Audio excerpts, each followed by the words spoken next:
बंदी छोड़ सतगुरु रामपाल जी परमेश्वर जी की जय हो।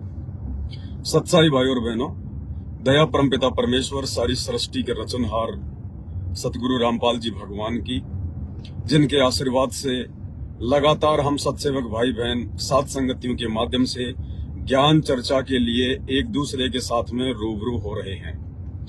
आज परमपिता परमेश्वर जी ने मौका दिया है कहीं सेवा में जाने का, इसलिए परमात्मा ने प्रेरणा की कि भगत का समय हमेशा परमात्मा की सेवाओं में ही व्यतीत होना चाहिए। परमेश्वर के सुमरण में, उनके सत्संग सुनने में, उनकी महिमा करने में, उनकी चर्चा करने में ही व्यतीत होना चाहिए।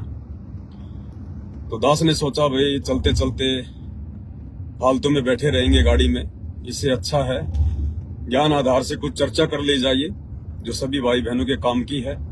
बहुत सारे भगत भाई बहनों की शंकाएं दास के पास में आई हुई है और वीडियो की शुरुआत में थोड़ा सा मैं जिक्र करना चाहूंगा, क्योंकि देखो ये भक्ति मार्ग है और भक्ति मार्ग में परमात्मा कहते हैं सावधानी हटी दुर्घटना घटी।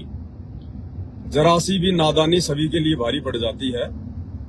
तो दास ने जो ये चश्मा लगा रखा है, तो जो समझदार भाई बहन हैं, जो साथ संगत से जुड़े हुए हैं, जो ज्ञानी आत्माएं हैं, उन्हें तो पता है कि ये शरीर एक मिट्टी है और परमात्मा की प्राप्ति होने के बाद, परमात्मा का ज्ञान होने के बाद में मान बढ़ाई के लिए या सुंदर दिखने की चाहत में कोई भी भाई इस प्रकार की बकवाद नहीं करता है भक्ति मार्ग में।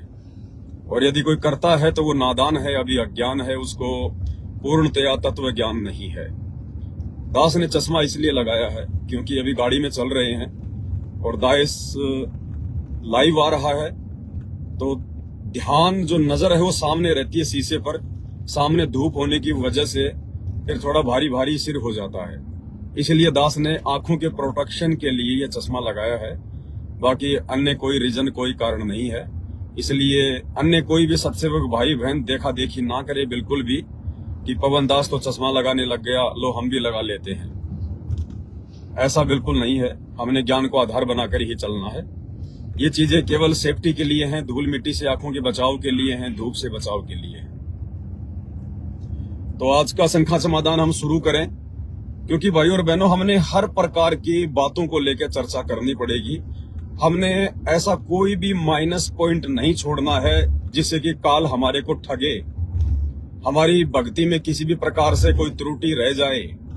गुरुदेव भगवान ने बताया कि बच्चों, जो नियम तुमको नाम दीक्षा के समय दिए गए हैं, खाली इतने ही नियम नहीं हैं। जो 11 नियम तुमको प्रथम नाम दीक्षा के समय दिए गए हैं, 34 नियम सतनाम के समय दिए गए हैं, तो गुरुदेव ने कहा कि ये ना समझना कि बस भक्ति में इतने ही नियम हैं। परमात्मा ने बताया कि ये तो शुरुआती नियम है, ये तो तुमको भक्ति पर लगाने के लिए नॉर्मल से नियम है। अगर तुमको सारे नियम बता दिए जाएं शुरुआत में ही, तो तुम भक्ति करने की सोचोगे भी नहीं। क्योंकि परमात्मा कहते हैं कि भाई पग पग पे यो तक तक मारे काल कसाई बहना। तो भैया फिर इस भक्ति मार्ग में नियम भी इतने ही ज्यादा हैं कि हमारी पग पग पर सुरक्षा हो, कोई भी त्रुटि हमसे ना हो पाए। तो गुरुदेव ने बताया कि कुछ नियम तो आपको जो फार्म पर लिख के दे दिए गए हैं ये हैं। कुछ नियम जब आप ये सत्संग सुनते रहोगे तो आपकी समझ में आते रहेंगे कि हमने और क्या क्या सावधानियां रखनी है। और कुछ नियम परमात्मा ने बताया कि जब तुम्हारा ज्ञान योग खुल जाएगा, तुम्हारे पतिव्रता पद की भक्ति को देखकर जब सदगुरुदेव भगवान तुम पर प्रसन्न हो जाएंगे, तो फिर कुछ नियम कॉमन सेंस से भी तुम्हें समझ में आने लगेंगे। सूक्ष्म नियम होते हैं वो भी तुम्हें समझ में आने लगेंगे कि क्या क्या सावधानियां बरतनी है, काल हमें कहां कहां ठग सकता है। तो भाई और बहनों, कदम कदम पर इस भक्ति मार्ग में नियम है, कदम कदम पर। और जिस आत्मा ने सतलोक की प्राप्ति करनी है इसी जन्म में, भाई उसने हर प्रकार से सावधान रहना पड़ेगा, काल की हर चाल से। और उसी के लिए परमात्मा ने ये सात संगतियां शुरू करवाई हैं और हम भगत भाई बहनों ने पूरा का पूरा फायदा उठाना है। सात संगतियों का पूरा फायदा। हम कोई पब्लिसिटी के लिए, मान बढ़ाई के लिए, कोई पैसा कमाने के लिए फेसबुक पर नहीं आते हैं। हमारा मकसद है हमारी भक्ति कैसे सुरक्षित रहे, हमारे गुरुदेव भगवान हमारी मर्यादित भक्ति से कैसे प्रसन्न रहें, उसके लिए जितनी ज्यादा ज्ञान चर्चा हो जाए। कल एक पंजाब से बहन का फोन आया, कुछ दिनों से वो सत्संगति की वीडियो देख रही है, तो भोग लगाने की विधि को जानने के लिए उन्होंने फोन किया। तो वो बहन कहने लगी, भगत जी मैंने 2020 में नाम लिया था और अब मैंने एक मोबाइल लिया है बड़ा वाला, और जैसे मैंने मोबाइल लिया तो भगत जी आपकी वीडियो आने शुरू हो गए, और भगत जी मैं आपके वीडियो देखना शुरू कर दी।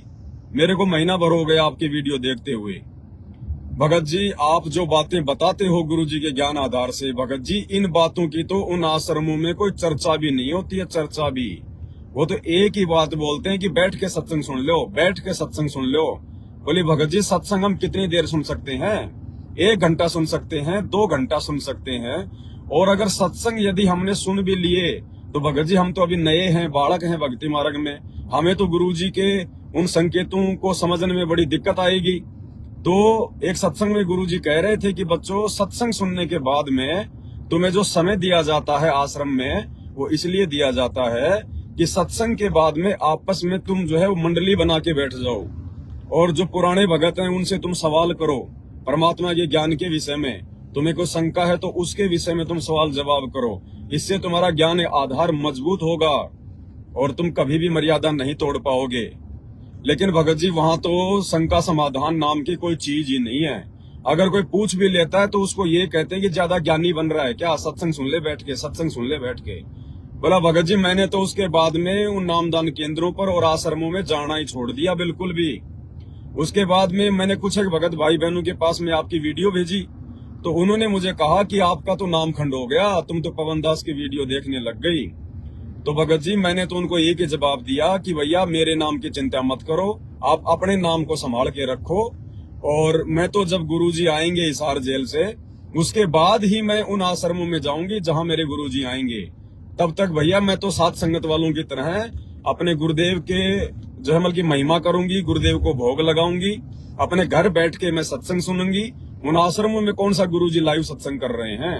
आश्रमों में भी तो वही सत्संग चल रहे हैं सीडी से, डीवीडी से। मैं आश्रम में आऊंगी जाऊंगी, मेरा 2-3 घंटा बर्बाद होगा। 2-3 घंटे तो मैं अपने घर पर बैठकर आराम से ध्यान से सत्संग सुन लूंगी। उन आश्रमों में तो ध्यान से सत्संग भी नहीं सुना जाता, वहां तो कां कूं होती रहती है। ध्यान वहां पे सत्संगों में होता ही नहीं है। तो भाई मेरे तो सब कुछ समझ में आ गया भगत जी, और मेरे ऊपर तो परमात्मा की मेहर जो मुझे आपके साथ संगति के वीडियो देखने को मिल गए। तो भाई और बहनों ये दया परमात्मा की आने वाले समय में हर आत्माओं के ऊपर होनी है। और उस बहन ने एक बात और कही मुझे कि भाग्य जी मेरे सामने जो सबसे बड़ी समस्या आ गई है वो ये आ गई है कि जब तक मुझे प्रथम नाम प्राप्त था तब तक तो भगत जी मेरा भक्ति में मेरा मन भी लगता था, कोई दिक्कत नहीं थी। लेकिन भगत जी जैसे मैंने उसके बाद में वो सतनाम लिया, सतनाम लेते ही भगत जी ना तो मेरा सतनाम का सुमरण चलता है, ना मेरा प्रथम नाम का सुमरण चलता है, ना आरती आदि में मेरी कोई रुचि बनती है। भगत जी मैं तो परेशान सी रहती हूँ, सोचती हूँ आत्महत्या कर लूं, आत्महत्या कर लूं। अब भगवान ने मुझे आपके वीडियो भेजने शुरू कर दिए तो भगत जी मेरी तो आधी टेंशन समाप्त हो गई, और आधी टेंशन आज आपसे बात करके मेरी समाप्त हो गई। तो दास ने उस बहन को कहा कि बहन हम तो 8 साल से संगत को यही समझा रहे हैं कि चलो भाई कोई बात नहीं, बेचारा कोई नया नया भगत होता है, उसको नहीं पता नए भगत को कि बरवाला कांड क्या है, संत रामपाल जी का परिवार क्या है, कैसे इन्होंने संत रामपाल जी को आम व्यक्ति समझ के उनके साथ में धोखाधड़ी करके अपनी मनमानियां चला के बरवाला कांड करवाया है। 5 भक्तों की मौत हो गई, वो मुकदमा हमारे गुरुदेव पर लग गया। आज उनकी पीठ पीछे उनके परिवार वाले उन्हीं के आदेशों की आड़ में संगत को लूट रहे हैं ज्योति पाठ के नाम पे। हमारे गुरुदेव भगवान ने तो घर घर को आश्रम बना दिया ये ज्ञान देके कि मोकू कहाँ ढूंढे रे बंदे, मैं तो तेरे पास में। और इन लोगों ने भक्तों के दान से आश्रम खोल खोल के और ज्योति पाठ के नाम पर धंधा शुरू कर दिया। तो भगत जी आपके इन साथ संगत के वीडियो में और मैनेजमेंट वालों के विचारों में भगत जी रात दिन का अंतर है। अगर आपके वीडियो मेरे पास परमात्मा ना भेजते, मैं ये मोबाइल ना लेके आती भगत जी, मैं ये भक्ति छोड़ने वाली थी। लेकिन जैसे ही आपके वीडियो मिले भगत जी मेरे अंदर तो नई जान आ गई। अब मैं इस भगवान को जिंदगी में नहीं छोड़ सकती, क्योंकि मुझे पता चल गया कि ये क्या सारा का सारा माजरा है, काल का जाल कहाँ फैलाया जा रहा है। तो भाई और बहनों, दास प्रार्थना करता है, उस बहन को भी दास ने यही कहा कि बहन सतनाम का सुमरण इस पृथ्वी पर सतगुरु रामपाल जी भगवान के अलावा दूसरा कोई व्यक्ति देने का अधिकारी ही नहीं है। और अधिकारी भी है तो वो व्यक्ति होगा जिसको गुरुजी सर्व संगत के सामने आदेश देंगे कि भाई आज के बाद ये व्यक्ति डीवीडी से नाम दिलाएगा या जैसे भी नाम दिलाएगा। वैसे तो कोई दे ही नहीं सकता, शरीर रूप में खुद के मुंह से तो कोई नाम दे ही नहीं सकता। ये तो कभी भगवान ने किसी को आदेश दिया ही नहीं। और डीवीडी से यदि कोई नाम दिलवाएगा तो उसको गुरुजी आदेश देंगे। तो वर्तमान में सतलोक आश्रम मैनेजमेंट हरियाणा के पास में ना ही तो डीवीडी से प्रथम नाम, सतनाम या सारा नाम को दिलवाने का कोई आदेश है और ना ही परमात्मा इनको आदेश देंगे, क्योंकि इनके कुकर्मों के चलते तो गुरुजी जेल में बैठे हुए हैं। तो ऐसे कुकर्मियों को गुरुजी कभी भी आदेशित नहीं करेंगे। ना ये लोग मर्यादा में हैं, ना संगत को मर्यादा में रहने दे रहे हैं। तो दास ने बहन को कहा कि बहन सतनाम के सुमरण को छोड़ दो, बिल्कुल छोड़ दीजिए आप उसको। और गुरुदेव को दंडवत प्रणाम करके अपने घर पर पहले तो तमाम जाने अनजाने की गलतियों की क्षमा याचना मांगो नाक रगड़ के, और परमात्मा से कहो कि हे पिताजी, आज से पहले मुझे पता नहीं था, मैं नादान थी। मैंने तो आपके सत्संग सुने, आपका ज्ञान मेरी आत्मा को अच्छा लगा तो मैंने अनजाने में नाम दीक्षा ले ली। हालांकि मैं नादान थी, मैंने विचार करना चाहिए था कि मेरा भगवान तो जेल में बैठा है, जिससे नाम लेना चाह रही हूँ वो गुरु तो जेल में बैठा है, और तो फिर मैं नाम किससे लूंगी? अब बाहर में जिससे नाम लूंगी मेरा गुरु तो वो हो जाएगा। तो इस प्रकार से अपने गुरुदेव से प्रार्थना करते हुए कि परमात्मा, अब मैं साथ संगति से जुड़ चुकी हूँ, मुझे आपके असली मार्ग का मालूम हो गया है। ये परमात्मा, सतनाम तो आपके आने के बाद ही मैं आपसे लूंगी, बल्कि जो प्रथम नाम है परमात्मा, मैं केवल उसी का जाप करूंगी जैसा आपने मुझे बताया है। और मालिक, मुझे मेरी तमाम गलतियों के लिए क्षमा याचना करो। आगे से परमात्मा मैं किसी भी नामदान के अंदर पर किसी भी फर्जी सतलोक आश्रम में नहीं जाऊंगी जब तक आप हिसार जेल से बाहर नहीं आएंगे, तब तक। और मैं साथ संगत से जुड़ी रहूंगी, ज्यादा से ज्यादा मैं आपके सत्संग सुनूंगी, आपके सत्संगों को समझने के लिए साथ संगति के वीडियो देखूंगी, सत्सेवकों की संगति करूंगी, और किसी भी कुपात्र को अपना ज्योति पाठ और दान का पैसा नहीं दूंगी। मैं कहीं भी नहीं भटकूंगी। भगवान, आप मिल गए, आपने ज्ञान दे दिया, आपने नाम दे दिया, आपके सत्संग हमारे पास मोबाइलों में है, भक्ति हमने करनी है, काम धंधा हमने करना है, हम चापलूसी आपके परिवार की क्यों करें? तो बहन को सारी बातें समझ में आ गई। फिर दोबारा बहन का फोन आया दूसरे दिन, और बहन ने कहा कि भगत जी, अब बिल्कुल मालिक की दया है, मेरा भक्ति में मन लगना शुरू हो गया है, परमात्मा ने मेरे ऊपर जो है दया बख्श दी। तो भाई और बहनों, हमने बहुत सोच समझ के इस समय चलना है। देखो, आप और हमने विचार करना पड़ेगा, हम कोई बालक नहीं है। भगवान ने हमें दुनिया का सर्वश्रेष्ठ तत्व ज्ञान दिया है। अंधे से अंधा आदमी भी इस तत्व ज्ञान की रोशनी में जान सकता है, समझ सकता है, पहचान सकता है। और इतने सत्संग दे दिए भगवान ने, शक और संदेह की कोई गुंजाइश ही नहीं छोड़ी कहीं पर। तो भाई और बहनों, काल जो है वो गुप्त रहता है। वो अपने बेटों के सामने नहीं आता, ब्रह्मा विष्णु महेश के सामने। उसने प्रतिज्ञा कर रखी है कि मैं शरीर रूप में किसी के सामने प्रकट नहीं होऊंगा। तो वर्तमान में आप और हम भक्तों को भ्रमित करने के लिए वो हमारे सामने प्रकट नहीं होगा कि वो डराएगा, धमकाएगा, हाथ में कोई AK-47 लेके आएगा या कोई चक्कू लेके हमारे जो है गर्दन पे रख देगा कि तू मर्यादा तोड़ दे। नहीं, वो छलबल का सहारा लेता है, साम दाम दंड भेद की घटिया नीति अपनाता है।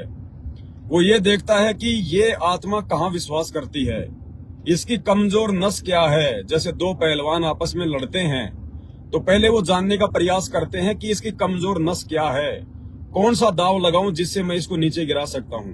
तो काल भगत की कमजोर नस को चेक करेगा, क्योंकि वो मन रूप में हमारे साथ में रहता है। तो काल ने देख लिया कि ये संत रामपाल जी के जितने भी फॉलोवर हैं, ये सब भेड़ चाल में चलने वाले हैं, देखा देखी में चलने वाले हैं, गांधारी का दूसरा अवतार है ये वर्तमान में।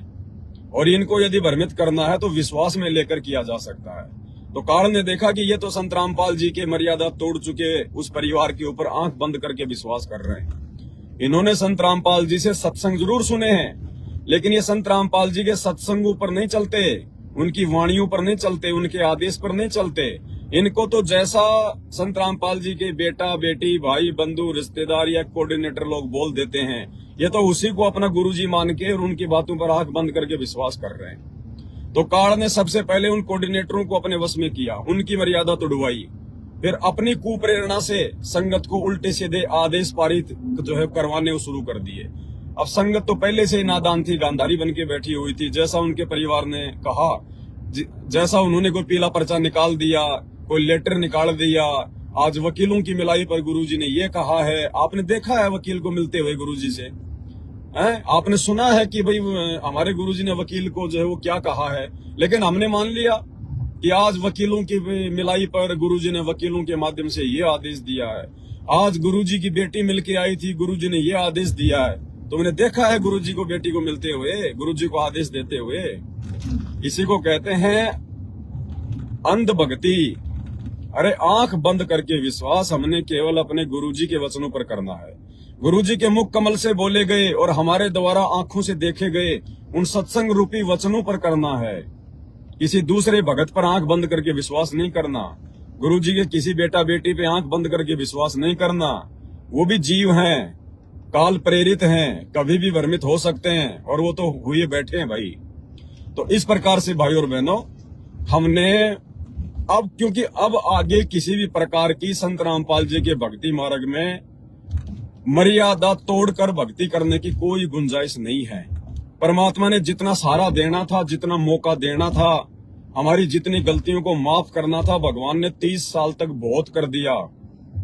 आप लोगों ने सैकड़ों बार नाम शुद्ध करवा लिए होंगे। भगवान ने बार बार आपके नाम शुद्ध करने की आपको आज्ञा दी कि ठीक है भाई, कोई बात नहीं, सुधर जाएगा, समझ जाएगा, सुधर जाएगा, समझ जाएगा। लेकिन नहीं, अब भगवान मौका नहीं देगा। अब वो ऑप्शन बंद हो चुके हैं।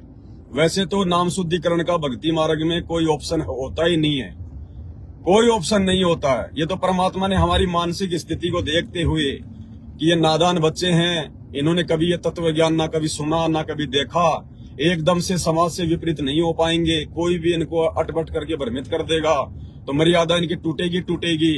तो मर्यादा टूटने के बाद कहीं इनके मन में ये ना आ जाए कि लो जी मेरा तो नाम टूट गया, खंड हो गया, मैं क्या करूं, अब तो भक्ति छोड़नी पड़ेगी। तो परमात्मा ने शुद्धिकरण का 1 या 2 बार के लिए ऑप्शन बताया, ज्यादा से ज्यादा 1 या 2 बार के लिए। अगर बार बार मर्यादा तोड़ोगे तो फिर परमात्मा भी नाराज हो जाता है। तो भाई और बहनों, देखो आप और हमको परमात्मा ने कैसे बचाया। सन 2016 से आप और हमें परमात्मा ने इन नामदान सेंटरों से दूर कर दिया, इन फर्जी आश्रमों से दूर कर दिया, गुरुदेव के काल प्रेरित परिवार के उन सदस्यों से हमें दूर कर दिया। हम कहीं नाम शुद्ध नहीं करवाते, हम कोई त्रुटि हम करते ही नहीं है, और अनजाने में हो जाती है तो भगवान से माफी मांगते हैं बारंबार, उस गलती से भी शिक्षा लेके आगे गलती ना हो पाए। इसी को कहते हैं ज्ञान आधार, और इसी से परमात्मा जो है वो प्रसन्न होंगे और तभी हमारी भक्ति बनेगी। वरना ऊपर से पानी डालो, नीचे मटके में छेद कर दोगे तो कभी जिंदगी में मटका पानी से नहीं भरेगा, और अगर तुमने भर के छोड़ भी दिया तो धीरे धीरे वो वापस खाली हो जाएगा। तो अब हमने भक्ति मार्ग में किसी भी प्रकार से काल को मौका देना ही नहीं है। इसलिए सत्सेवकों पर परमात्मा ने जो रजा बख्शी है, जो मेहर बख्शी है, भाई और बहनों, ये रजा ये मेहर तो सृष्टि में किसी के ऊपर नहीं है। संत रामपाल जी के 90% भक्तों को तो छोड़ दीजिए, सृष्टि में ब्रह्मा विष्णु महेश 33 करोड़ देवी देवताओं पर भी ये रजा नहीं है। परमात्मा किस प्रकार से एक दूसरे भाई बहनों की संगति करवाकर हमें ज्ञान में मजबूत कर रहे हैं। तो कुछ भगत भाई बहनों की शंकाएं हैं, दास उनको ले लेता है, और हमने बहुत सावधानी से एक एक कदम आगे बढ़ना है। तो एक भगत भाई है, उनकी शंका है, सत्साई भगत जी, गूगल पे रिवार्ड में कैशबैक आता है तो ले सकते हैं या नहीं? प्लीज भगत जी रिप्लाई कीजिए, ये कोई हराम का पैसा तो नहीं होगा। बिल्कुल भगत जी ने सही कहा, हराम का पैसा शब्द यूज करके। भाई और बहनों, आजकल हम लोग मोबाइल में फोन पे चलाते हैं, पेटीएम चलाते हैं, गूगल पे चलाते हैं, या और भी पैसा आदान प्रदान करने की जो एप्लीकेशन है वो हम लोग जो है वो चलाते हैं। अब ये कंपनियां क्या करती हैं, क्योंकि बहुत सारी कंपनियां हैं मार्केट में मनी को जो है ट्रांजैक्शन करने की, तो इन लोगों के अंदर भी जो है वो कंपटीशन है। ये लोग चाहते हैं कि लोग हमारे माध्यम से ज्यादा पैसे का आदान प्रदान करें। पेटीएम चाहेगा कि हमारे माध्यम से करें, गूगल पे चाहेगा कि हमारे माध्यम से करें, क्योंकि रिजर्व बैंक ऑफ इंडिया के सामने फिर इनकी जो है वो क्रेडिट बनती है। जिस एप्लीकेशन को लोग ज्यादा यूज करेंगे, रिजर्व बैंक ऑफ इंडिया से उसी बैंक की जो क्रेडिट है वो ज्यादा बनती है, वो अच्छी बनती है, बैंक उसको अच्छा लाभ देता है, उसके लिमिट को बढ़ा देता है। तो ये लोग क्या करते हैं कि मतलब लोगों को अपने से जोड़ने के लिए तरह तरह के ऑफर देते हैं कि आप जो है 500 रुपए का जब आप जी कोई ट्रांजैक्शन हमारी एप्लीकेशन के माध्यम से आप करेंगे, फोन पे या गूगल पे या पेटीएम के माध्यम से, तो 50 रुपए आपके खाते में आएंगे, कैशबैक आएगा, आपको इनाम मिलेगा। या बहुत सारी जो एप्लीकेशन वाले हैं वो क्या करते हैं, कोई क्यूआर कोड भेजेंगे या कोई लिंक भेजेंगे और कहेंगे कि इस लिंक के ऊपर आप जी क्लिक जो है वो कीजिए, या ये जो क्यूआर कोड जो आपको भेजा गया है आप इसको स्कैन कीजिए, आपके खाते में ऑटोमेटिक 40 रुपए आ जाएंगे, 20 रुपए आ जाएंगे। इस प्रकार के तरह तरह के लुभावने ऑफर ये कंपनियां लोगों को देती है। भाई और बहनों, दुनिया वाले जिनको आध्यात्मिक ज्ञान नहीं है वो तो इस प्रकार के ऑफर को बहुत ज्यादा लाइक करेंगे, वो पसंद करेंगे, तुरंत ऑफर का फायदा उठा लेंगे। लेकिन संत रामपाल जी भगवान के भक्तों के लिए चाहे कोई भी बैंक क्यों ना हो, कोई भी फोन पे, गूगल पे, पेटीएम, कुछ भी, अगर इस प्रकार का कोई भी ऑफर आपको दिया जाता है तो आपने उस ऑफर को स्वीकार नहीं करना है, आपने वो कैशबैक नहीं लेना है, आपने वो रिवार्ड नहीं लेना है, क्योंकि आपके लिए वो पैसा हराम का पैसा होगा, हराम का पैसा, क्योंकि वो आपको लुभाने के लिए दिया जा रहा है।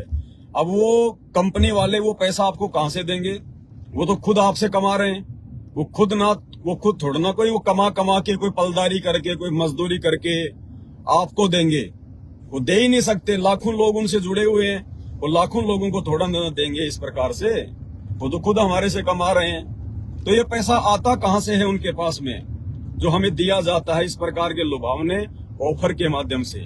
भाई और बहनों, लाखों लोग उन बैंकों के माध्यम से, उन एप्लीकेशन के माध्यम से अपने पैसे का आदान प्रदान करते हैं।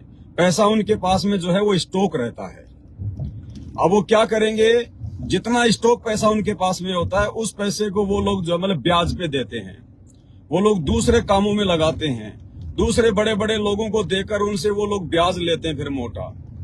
ठीक है, अब हम यदि वो 50 रुपए का कैशबैक ले लेंगे, वो 20 रुपए का ऑफर यदि हम ले लेंगे और वो पैसा जैसे हमारे खाते में आएगा तो वो पैसा है किसका, वो पैसा किसी शराबी का भी है, वो पैसा किसी जुआरी का है, वो पैसा किसी मांसाहारी का है, वो पैसा उस व्यक्ति का भी है जिसका दारू का ठेका है, क्योंकि उसने भी तो अपना पेटीएम खोल रखा है। दारू के ठेके वाले के भी तो फोन पे में पैसे पड़े हैं, पेटीएम पे पैसे पड़े हैं, गूगल पे भी जो है वो पैसे पड़े हैं। आम व्यक्ति संसार में जितने भी हैं, और जो जो व्यक्ति संत रामपाल जी की शरण में नहीं है, उन व्यक्तियों का पैसा यदि हमारे पास में कैशबैक के माध्यम से या जैसे भी आएगा, वो पैसा हमारे लिए हराम होगा, हराम, क्योंकि उनकी कमाई 2 नंबर की है, उनकी कमाई पाप की है, उनकी कमाई धर्म की है, उनकी कमाई नेक नीति की नहीं है। इसलिए हमने किसी भी फोन पे, पेटीएम, गूगल पे या कोई भी बैंक या कोई भी एप्लीकेशन जो पैसे का आदान प्रदान करती है, यदि आप उसका यूज करते हैं और आपके पास में यदि उनकी तरफ से इस प्रकार का कोई कैशबैक का या रिवार्ड का कोई ऑफर आता है, आपने वो बिल्कुल भी स्वीकार नहीं करना है। 10, 15, 20, 50 रुपए के लालच में आके वो हराम की कमाई आप अपने खाते में ना डालें। वो जहर है, जहर। आप और हम लोग हलवा खा रहे हैं और कोई मूर्ख व्यक्ति होगा जो हलवे में एक जहर की बूंद डाल के खाएगा। अगर 1 रुपया तो छोड़िए, 1 पैसा भी यदि आपने वो कैशबैक में ले लिया तो सोचिए आपके हलवे में आपने जहर की ड्रॉप डाली, जहर की बूंद। भाई और बहनों, ये काल हमें इसी प्रकार से ठगेगा, इसी प्रकार से। इनको पता है कि मोटे मोटे नियम तो इनको संत रामपाल जी ने बता दिए, वो तो इनके दिमाग में हैं, इनको और कैसे ठगा जाए इनको। तो भाई और बहनों, ये काल ने, परमात्मा कहते हैं बच्चों, इतना भयंकर षड्यंत्र फैला रखा है, ब्रह्मा विष्णु महेश को नहीं पता तुम्हारी तो औकात क्या है। तो भाई और बहनों, गुरुदेव भगवान के आशीर्वाद से और साध संगतियों के माध्यम से परमात्मा ने जो रजा बख्शी है, जो दयाबंदी छोड़ने बख्शी है, हमने हर पहलू पर बहुत सोच समझ कर विचार करके आगे बढ़ना है, क्योंकि हमारी यात्रा बहुत लंबी है। हमारी यात्रा इन दुनिया वालों की तरह खाली शमशान घाट तक की नहीं है। हमारी यात्रा सतलोक की यात्रा है, सतलोक की यात्रा। और सतलोक तक की यात्रा में ये ना जाने काल ने कितने षड्यंत्र फैला रखे हैं, कितने जाल बिछा रखे हैं। तो हमने हर प्रकार से बचना है। अब परमात्मा कहते हैं जहर को चाहे जानबूझ के खा लो और चाहे अनजाने में खा लो, उसका असर होता है। तो भाई ये जो इस प्रकार की जो हराम की कमाई है, ये चाहे जानबूझ के खा लो और चाहे अनजाने में खा लो, इसका नुकसान भगत को उठाना पड़ता है। तो जानकारी हो जाएगी तो हम इस प्रकार के पैसों को लेने से जो है वो बचेंगे। अब हमें परमात्मा ने क्यों कहा कि आपने ब्याज नहीं लेना है, कि बच्चों आपने ब्याज नहीं लेना है। क्यों नहीं लेना है ब्याज? क्योंकि ब्याज की जो कमाई होती है वो हराम की होती है। बैंक हमें ब्याज देगा, कहां से देगा? बैंक कोई रिक्शा थोड़ी चलाता है कि मेहनत मजदूरी करके हमें ब्याज देगा। बैंक के पास में आप और हमारे जैसे दुनिया भर के लोगों का जो है पैसा जमा होता है। अब बैंक क्या करेगा? अपने बैंक को जो है चलाने के लिए, हमें लोभ लालच देने के लिए, बड़े बड़े लोगों को अरबों रुपए का लोन देने के लिए बैंक जो पैसा जो होता है बैंक के पास में, वो कहां से आता है? आप और हमारे जैसे लोगों का जो है वो पैसा होता है। मान लीजिए मैंने कोई एफडी करवा रखी है 2 लाख रुपए की, या किसी ने कोई LIC करवा रखी है, हर महीने उसकी वो किस्त जो है वो भर रहा है। या कोई भाई ऐसा है जिसने अपने 20 लाख रुपए अपने बैंक में जो अमल की जो है वो फिक्स डिपॉजिट में लगा रखे हैं। या वैसे भी आजकल हर आदमी अपने घर पे तो रखता नहीं है। 100, 10, 20, 50 रुपए, 1000, 2000 रुपए जितने भी होते हैं आजकल आदमी या तो पेटीएम में रखेगा या बैंक में रखेगा। जब भी जरूरत होती है अपनी पासबुक लेके जाके निकलवा के ले आता है। तो आम लोगों का जो पैसा होता है, आम जनता का जो पैसा होता है बैंकों के पास में, उसी पैसे को ये बैंक वाले बड़े बड़े लोगों को 5% ब्याज पे, 4% ब्याज पे उनको ये पैसा देते हैं। तो भाई और बहनों, हमारा जो पैसा है, ठीक है, हमारी मजबूरी है बैंक में अपना पैसा रखना। मान लीजिए अगर किसी का कोई काम धंधा वगैरह है तो अपना थोड़ा बहुत रखो, 10, 15, 20 हजार रुपए रखो। ठीक है, अगर किसी का काम धंधा कोई ऐसा ऑनलाइन वाला है उसकी बात अलग है, लेकिन वो भी परमात्मा से प्रार्थना जो है करते हुए, बहुत सावधानी जो है रखते हुए।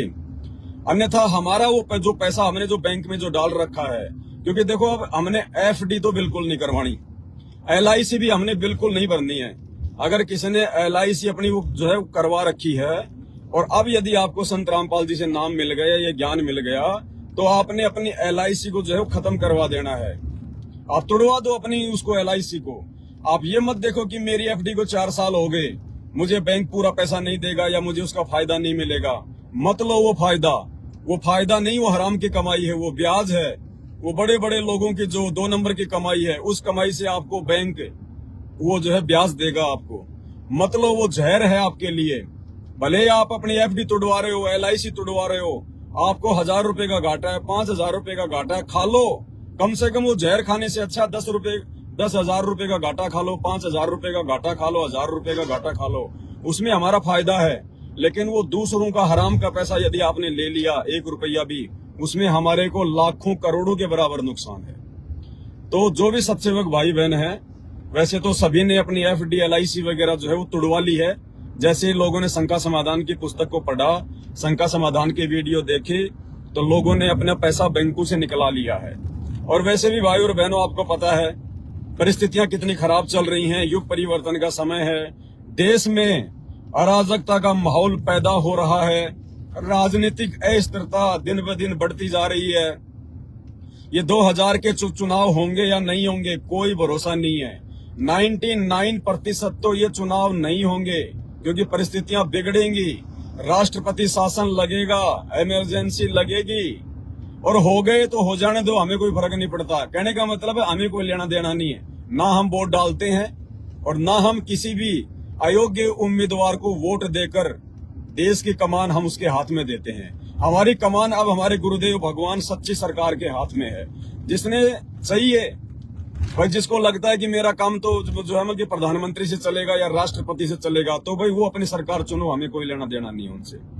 लेकिन हम भगत हैं, भगवान ने हमारे को ऑप्शन भी दे दिया है इस गंदी राजनीति से बचाने के लिए। नाटो का, जैसे लोग वोट डालने जाते हैं तो उसमें नीचे नीचे आता है, कोई बटन आता है या क्या आता है उसमें बैलेट पेपर पे नाटो यानी यदि आप किसी भी कैंडिडेट को वोट नहीं देना चाहते हो तो ये बटन दबाओ। तो जाहिर सी बात है हमने जाना ही नहीं है, हमने दबाना ही नहीं है, हमने किसी को वोट ही नहीं देना है। क्योंकि कोई योग्य उम्मीदवार है ही नहीं। और यदि हमने ऐसे लोगों को वोट देके मंत्री प्रधानमंत्री बना दिया और बनने के बाद में जितने भी कुकर्म वो करेगा, क्योंकि सुकर्म तो ये कर ही नहीं सकता। सुकर्म तो ब्रह्मा विष्णु महेश भी नहीं कर सकते, देवताओं का राजा इंद्र भी नहीं कर सकता। गुरुदेव कहते हैं जब तक आपको तत्वदर्शी संत की शरण प्राप्त नहीं होगी आप कोई भी सुकर्म नहीं कर सकते, काल आपको करने ही नहीं देगा। तो भाई और बहनों, हम ऐसे आफत क्यों मोल लें? तो हमने वो काम भी नहीं करना है। और बैंकों में अगर किसी भाई का पैसा पड़ा है तो भाई अपने घर पे रख लो, मुसीबत में कुछ तो काम आएगा। अरे कल को लड़ाई छिड़ गई, इमरजेंसी लग गई, किसी ने कोई साइबर अटैक कर दिया, ये तुम्हारा इंटरनेट बंद हो गया, वो तुम्हारा पैसा मोबाइल में पड़ा पड़ा सड़ेगा, फिर ना मोबाइल काम करेगा, ना तुम्हारा गूगल पे काम करेगा, ना और करेगा। तुम्हारा घर पे होगा तो कम से कम किसी को देके कुछ खाने पीने का सामान तो ले आओगे। तो भाई 5, 10, 20 हजार अपनी आवश्यकता के अनुसार थोड़ा बहुत पैसा रखना आपकी मजबूरी है, बैंक में तो रखो। बाकी ये सोच के मत रखो कि बैंक जो है मतलब वो सुरक्षित जगह है। कोई सुरक्षित जगह नहीं है 21 ब्रह्मांड में। सतगुरु ही सुरक्षित है, सतगुरु की शरण ही जो है वो सुरक्षित है, और कोई जगह सुरक्षित नहीं है। बाकी अपने LID बाकी अपनी जो है LIC और आपकी ये FD वगैरह अगर आपने ये करवा रखी है, खत्म कर दो, तुड़वा दो, जितना भी घाटा खाना पड़े, नहीं तो सारा पैसा डूबेगा। ध्यान रख लेना इस बात को, सारा पैसा डूबेगा तुम्हारा। तो इसीलिए परमात्मा ने हमें मना किया है कि हमने किसी से ब्याज नहीं लेना है। तो बैंक में यदि हमारा अनाप शनाप पैसा पड़ा होगा, हमने LIC करवा रखी है, हमने FD करवा रखी है, और फिर वो बढ़ा चढ़ा के 4-5 साल बाद जो पैसा बैंक हमें देगा, मूल रकम से ज्यादा पैसा देगा, कहां से लाएगा बैंक है? ये बड़े बड़े लोग जो 2 नंबर के काम करते हैं, अरे उनका पैसा फिर हमें देगा बैंक ब्याज रूप में, वो हराम की कमाई बैंक हमें देगा। तो जहर हम क्यों खाए, क्यों करें हमेशा काम? अगर भगवान की भक्ति कर रहे हैं, मर्यादा में है, नेक नीति से काम कर रहे हैं, तो 2 टाइम की रोटी परमात्मा देगा। हमें दुनिया का जहर खाने की जरूरत क्या है? और भगत को अनाप शनाप पैसे की आवश्यकता क्या है? भगत को FD करवाने की जरूरत क्या है? और ज्यादा पैसे से पैसा कमाने की जरूरत क्या है? जब भगवान ने कह दिया कि साईं इतना दीजिए जिसमें कुटुंब समाओ, हम भी भूखे ना रहें, साधु न भूखा जाए। तो काहे की FD, काहे की LIC, ये दुनिया भर के फालतू के बवंडर हैं। भक्ति मार्ग में इनके लिए कोई जगह नहीं है। तो भाई और बहनों, बहुत सोच समझ के, बहुत सावधानी से देखो। ये ना सोचना कि ये पवन दास कोई अपनी मर्जी से भोग रहा है, या पवन दास की तो आदत होगी बार बार लाइव आके जो है वो बताने की। भाई और बहनों, मैं तो ये लाइव आने से महादुखी आदमी हूँ। जो लोग मेरे आसपास रहते हैं, अगर कभी उनसे आपको पूछने का मौका मिल जाए तो उनसे पूछ लेना, वो खुद ही बता देंगे कि पवन दास तो महादुखी है ये लाइव आने से, ये मोबाइलों में वीडियो बनाने से।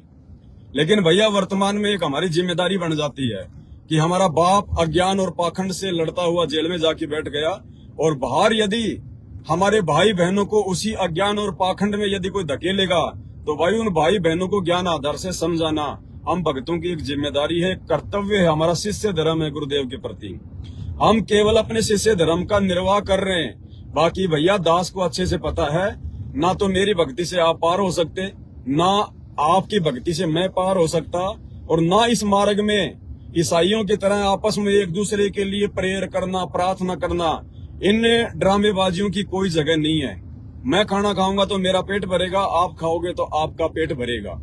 ये परमात्मा ने हमें समझा रखा है। दास तो केवल अपना शिष्य धर्म निभाता हुआ लाइव आ रहा है। कल को मेरे गुरुदेव भगवान जैसे ही बाहर आ जाएंगे, दास तो भैया ये मोबाइल सोबाइल जितने भी परमात्मा ने गाड़ी घोड़े दे रखे हैं, सुई से लेके हाथी तक हर चीज परमात्मा के चरणों में समर्पित कर देंगे।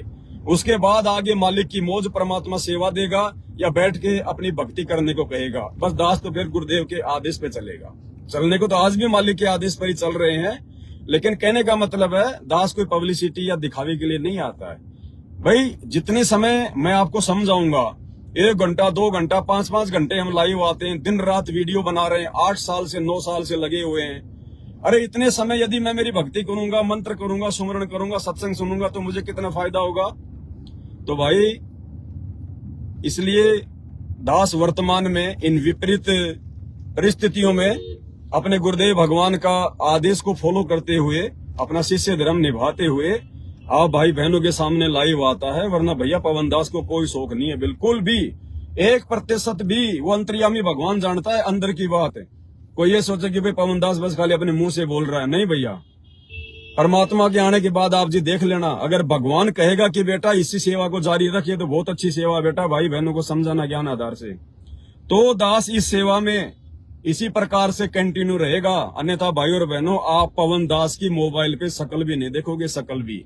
कभी कभार आश्रम में मिल जाएंगे तो मालिक की मौज, नहीं तो अपनी भक्ति और अपना छोटा मोटा गांव में जाके अपना कोई खेती बाड़ी कर लेंगे हल्की फुल्की, या शहर में कोई मूंगफली का रोड पे जो है कोई ठेला लगा लेंगे, या फिर जो है कोई कुल्फी का ठेला लगा लेंगे। बस यही काम करेंगे अपन। बिजनेस नहीं खोलेंगे, फैक्ट्रियां नहीं खोलेंगे, लेबर पे लेबर नहीं जोड़ेंगे, कुछ नहीं, भगवान की भक्ति और बस अपना काम। तो हमने इस प्रकार से भाई और बहनों किसी भी प्रकार का पैसा, ये गूगल रिवार्ड का, ये कैशबैक का पैसा, हमने बिल्कुल भी, ये काल के लुभावने ऑफर हैं, ये काल का षड्यंत्र है। हमारे को मीठा जहर दिया जा रहा है, मीठा जहर, और ये मीठा जहर खाने से हमने बचना है हमने मीठे जहर को खाने से। तो ये भाई की शंका थी, ज्ञान आधार से परमात्मा ने इसका समाधान करवाया है। आपको अच्छा लगे तो आप जी इसको फॉलो करना, अन्यथा पवन दास की बात मान के फॉलो मत करना भाई। अगर पवन दास की बात मान के फॉलो करोगे तो कोई फायदा नहीं होगा। अगर ज्ञान आधार से विचार करोगे कि पवन दास ने जो बात बताई है ये भक्ति मार्ग के हिसाब से, गुरुदेव के ज्ञान आधार से वास्तव में सही है और ये काल का षड्यंत्र है, हमने इससे बचना चाहिए, उसके बाद यदि आप मुझ दास की बात को फॉलो करोगे तो आपको 100% फायदा होगा, क्योंकि ये ज्ञान मार्ग है, ज्ञान आधार की भक्ति है। दूसरी शंका एक भाई की है, दुकान में Coca Cola, Sprite, Thums Up, Pepsi, पानी की बोतल ये बेच सकते हैं या नहीं? क्योंकि देखो लगभग 1.5 या 2 साल के आसपास का समय हो गया है। परमात्मा ने एक वीडियो भी बनवा दिया था कि परम पूज्य सतगुरु रामपाल जी भगवान से उपदेश लेने के बाद में अब हमने तीनों गुणों से बचकर मर्यादित भक्ति करने के लिए, 3 गुण क्या हैं? रजोगुण, शतोगुण और ये तमोगुण। ये 3 गुण हमारे को जो है ये भ्रमित रखते हैं। ब्रह्मा विष्णु महेश के माध्यम से ये काल हमारे को जो है वो भ्रमित रखता है, हमारी भक्ति नहीं बनने देता है। और ये नाम उपदेश लेने के बाद में भगत के आचार विचार, उसके व्यवहार में, उसकी बोलचाल में, उसके खान पान में, उसके पीने में रात दिन का अंतर हो जाना चाहिए अन्य सांसारिक लोगों के बजाय। परमात्मा कहते हैं जैसा खाओगे अन्न वैसा ही होगा मन, और जैसा पियोगे पानी वैसी होगी तुम्हारी वाणी। और भाई फिर इसका प्रभाव हमारी भक्ति के ऊपर भी पड़ेगा। तो लगभग 1.5 साल पहले ही दास ने वीडियो बना दिया था, और लगभग 1.5 साल से ही दास ने ये संकल्प ले लिया था सतगुरु रामपाल जी भगवान से कि परमात्मा अब आपका दास आपके द्वारा निर्देशित खाद्य वस्तुओं के अलावा कोई भी ऐसी वस्तु नहीं खाएगा जो मेरे मन को जो है वो डिस्टर्ब करे। तो दास ने 1.5 साल से किसी भी प्रकार की कोल्ड ड्रिंक, ये Coca Cola, Pepsi, Thums Up, जितनी भी दुनिया भर की हैं, ये दास ने पीनी छोड़ दी। आज 1.5 साल हो गई, दास ने एक घूंट भी नहीं पी, एक घूंट भी नहीं पी। और जब हम अपने हृदय से ज्ञान को समझकर संकल्प करेंगे फिर परमात्मा भी हमारा पूरा पूरा सहयोग करता है। कभी परमात्मा ने दास के मन में भी नहीं आने दी, मन में भी, इतनी दया परमात्मा की। बाहर का खाना हमने छोड़ दिया है, ये कचौड़ी, पकौड़ी, समोसे, बाहर का कुछ भी हमने खाना छोड़ दिया है। चाउमीन, बर्गर, पेटीज, पार्टीज कुछ नहीं खाते बाहर का हम, बिल्कुल भी। जो कच्चा राशन जो लेकर आना भोजन पकाने के लिए हमारी मजबूरी है, आटा, दाल, चावल, चीनी, ये सब लेके आना, ये हम लेके आते हैं क्योंकि ये हमारी मजबूरी है। घर पर आकर हम उनसे अपने हाथों से भोजन बनाते हैं, उसके बाद हम भगवान को भोग लगाते हैं, फिर हम खाते हैं। बाकी मार्केट में कोई भी बनी बनाई वस्तु कोई भी सत्सेवक भाई बहन नहीं खाता है। फल फ्रूट की बात अलग है, फल फ्रूट भी लाते हैं तो धो धा के अच्छे से पहले भगवान को भोग लगा के फिर खाते हैं। भाई और बहनों, हर प्रकार से हमें सावधानी रखनी पड़ेगी। तो भाई की शायद कोई दुकान होगी और ये कोका कोला वगैरह थम्सअप वगैरह की शायद ये रखते होंगे, क्योंकि आम जो जनरल स्टोर वाले होते हैं, जो किराने की दुकानों वाले होते हैं, वो सारी चीजें जो है रखते हैं एक फ्रिज लगा के। तो भाई आप संत रामपाल जी भगवान के भगत हैं और भगवान ने हमें बताया कि बच्चों, जो काम हम ना करें वो काम हम दूसरों को भी करने के लिए प्रेरित ना करें। ठीक है, यदि कोई गंदा खाना हम नहीं खाते हैं तो हमने दूसरों को भी नहीं खिलाना है। गंदा पानी हम नहीं पीते हैं, हमने दूसरों को भी नहीं पिलाना है। और भाई ये कोका कोला थम्सअप स्प्राइट वगैरह जीवन जीने का ये साधन नहीं है। कोई एक ही धंधा नहीं है पूरी दुनिया में कि अगर सभी लोग अगर कोका कोला बेचेंगे, पेप्सी बेचेंगे तो ही उनका परिवार चलेगा। नहीं, 1% आदमी मुश्किल से पूरी दुनिया में ये काम करते होंगे, जहर को पीने का और जहर को जो है वो पिलाने का। ये जहर है, ये कोई ड्रिंक नहीं है। ये कोका कोला पेप्सी थम्सअप वगैरह भाई और बहनों ये जहर है, ये शराब से कम नहीं है। ये स्लो पॉइजन है। इसका हमारे शरीर पर कितना नुकसान होता है, लीवर पे कितना नुकसान होता है। हम तो खाली जो है बल्कि मन की संतुष्टि के लिए 2 मिनट का वो आनंद सा आता है, और आनंद भी कुछ नहीं आता, वो जबरदस्ती का आनंद है। मैंने जिंदगी में पहली बार जब मैं छोटा सा था 10-12 साल का, तो मुझे जो है मेरे दादाजी ने 10 रुपए दे दिए। अब भाई आज से 30 साल पहले 10 रुपए मिल जाना मतलब आपको 1 लाख रुपए मिल जाना। मेले में जाते थे, बड़ी मुश्किल से 5 रुपए देते थे घर वाले, 5 रुपए में पूरा मेला घूम लेते थे, खा लेते थे। 1 रुपए की जलेबी खा ली है, 50 पैसे का समोसा ले लिया, और फिर भी 1-2 रुपए वापस बचा के लेके आते थे। 5 रुपए इतनी बड़ी चीज थी उस समय। तो दादाजी ने मेरे को 10 रुपए दे दिए, किसी बात पे खुश होके मैं उसका हुक्का भर दिया करता था, तो मेरे को 10 रुपए दे दिए। अब 10 रुपए दे दिए तो नादान बालक क्या करेगा? 10 रुपए का ज्यादा से ज्यादा 1 रुपए की टॉफी खा लेगा। अब 1 रुपए की उस समय पहले गोल गोल आती थी वो टॉफियां, छोटी छोटी, वो आती थी तकरीबन 30 या 40। अब 30-40 भी नहीं खा सकते पूरी। तो दास क्या किया, उस समय ये कांच की बोतल में छोटी छोटी Pepsi, Thums Up, Coca Cola, Mirinda ये आती थी। अब लोगों को पीता हुआ हम देखा करते थे। अब हमारी औकात थी नहीं, क्योंकि वो 5 या 6 रुपए की आती थी। तो लोगों को पीता हुआ हम लोग देखा करते थे, तो सोचते थे यार कभी हम भी पियेंगे क्या। अब दादाजी ने 10 रुपए दे दिए, 10 रुपए में आ जाए 2 कोका कोला। अब हम तो तुरंत भगे दुकान पे, और वो 350 ml की वो कोका कोला ले ली, और लेके सबके सामने पीने में तो शर्म आई।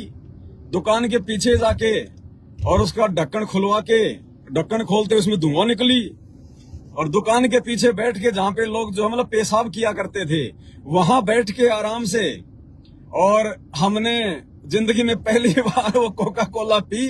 अब पीने का हमें पता नहीं था, हमें क्या पता कि लोगों को तो पीने का एक्सपीरियंस हो गया है।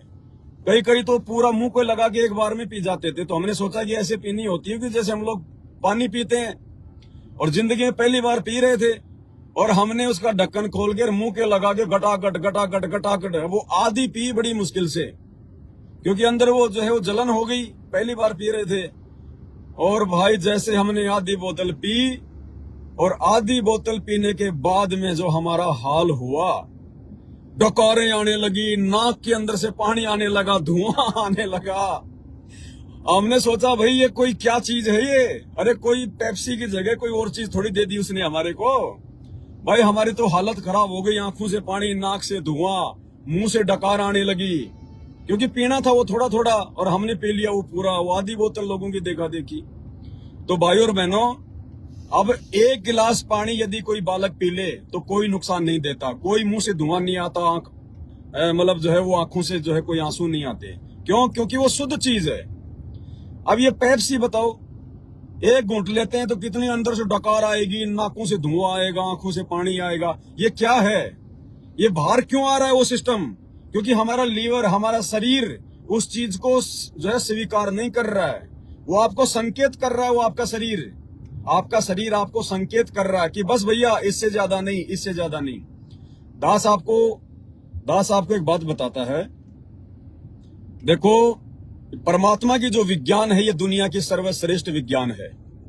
ये जो शरीर है हमारा, जो ये ह्यूमन बॉडी है, भाइयों और बहनों, ये कोई सामान्य चीज नहीं है। सतगुरु रामपाल जी भगवान ने बताया कि ये जो मानव शरीर है ये कंप्यूटराइज है। इस शरीर को दुनिया में और कोई नहीं बना सकता। ये कंप्यूटराइज है, ये टोटल। अगर कभी आप वैसे देखोगे, आप अगर यूट्यूब वगैरह पे, तो मतलब ये हमारे शरीर की मतलब चर्बी के नीचे का जो हिस्सा दिखाया जाता है बहुत सारी प्रयोगशालाओं में या वैसे भी, तो कितनी सारी नसें हैं, किसका जॉइंट कहां से हो रहा है, क्या क्या अंदर सामान है, दुनिया भर का अड़ंगा उस परमात्मा ने सेट कर रखा है। कोई इंसान नहीं कर सकता ये। और बनाया कैसे भगवान ने?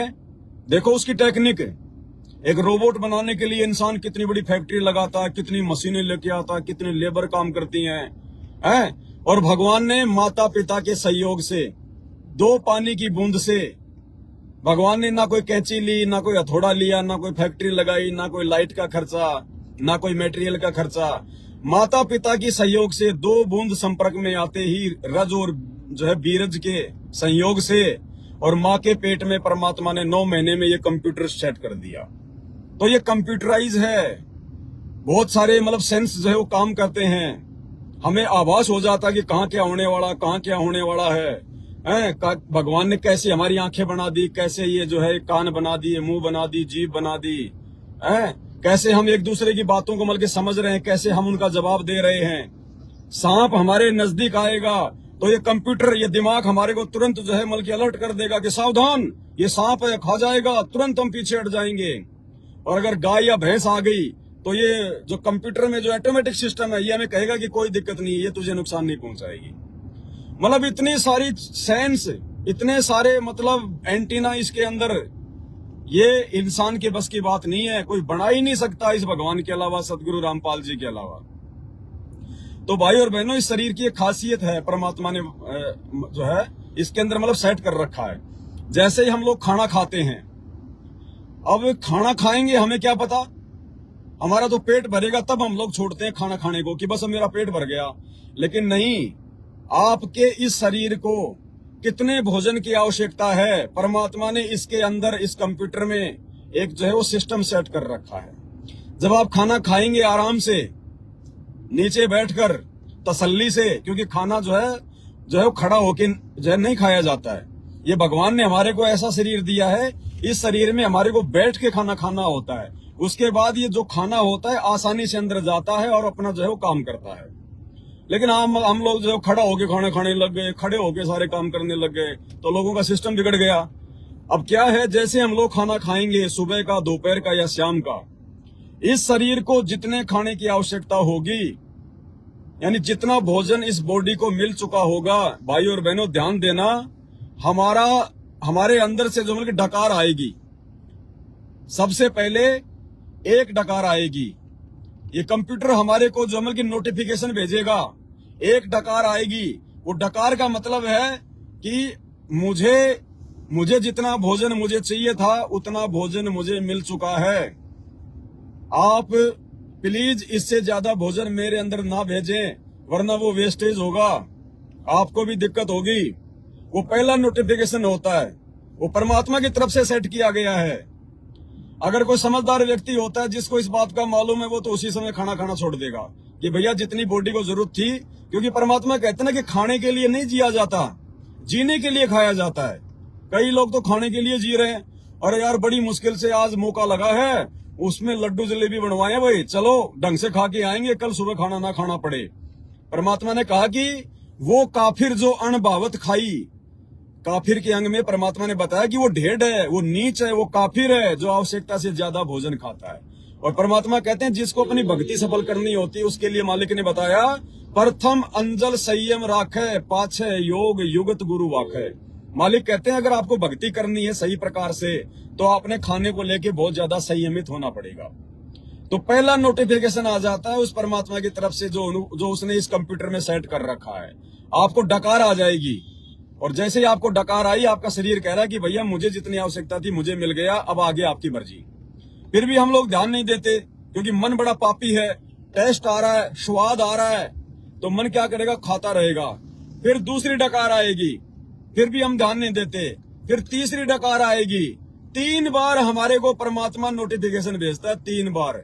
अगर तीसरी बार में भी अगर तू रुक गया तो भी तेरा कोई ज्यादा नुकसान नहीं होगा जितना तूने खा लिया। लेकिन हम लोग कहाँ मानने वाले हैं। हम तो जब तक लेटरिन आना नहीं हो जाए शुरू की, भाई अब तो लेटरिन आने वाला, तब तक हम लोग रुकते नहीं हैं। आदत इतनी जो है मतलब घटिया हो गई। टेस्ट आ रहा है, खाए जाओ खाए जाओ। अरे वो टेस्ट है क्या? टेस्ट क्या है? मरने के बाद काल वो टेस्ट ही तो लेता है। काल को जो है वो कचरे से मतलब नहीं है, काल को तो टेस्ट से मतलब है। वो वासना आपके अंदर वो जमा करना चाहता है जबरदस्ती अपनी। तो भाई और बहनों, इसलिए परमात्मा ने पहले ही काल से आगाह करने के लिए इस शरीर में नोटिफिकेशन लगा दिए, अलार्म लगा दी। कोई 1 डकार पे रुक जाता है, कोई 2 पे रुक जाता है, कोई 3 पे रुक जाता है, कोई नहीं रुकता, ध्यान ही नहीं देता, सुनाई नहीं देता।